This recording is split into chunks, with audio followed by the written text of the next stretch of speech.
Prime Minister Stephen Harper has announced Canada has signed an air transport deal with Colombia. The announcement was made as the Prime Minister landed in Cartagena.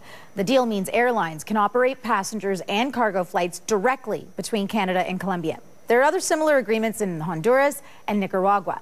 Now, the Prime Minister is turning his attention to the Summit of the Americas, where he's hoping to develop another major trading bloc. The CBC's Terry Malevsky has more on what Harper's trying to accomplish. He wants to get Canada into the TPP, as it's called, the Trans-Pacific Partnership, a Pacific trading bloc.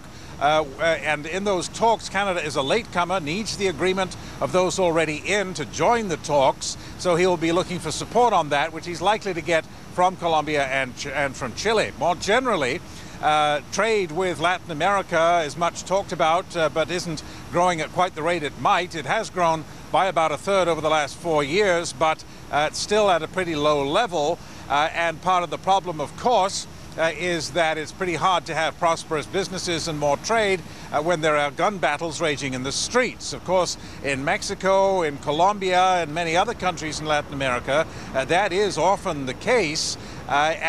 So the second big issue on this trip will be security, meaning, of course, the drug war. And there's a very interesting debate which is being promoted at the summit by the host and the chairman of the summit, President Santos of Colombia. He wants to have a debate on all the options, including decriminalization. Very hot topic. And in fact, the president of Guatemala is proposing that we not just have a debate about it, but do it. Decriminalization. No surprise that Mr. Harper will oppose that.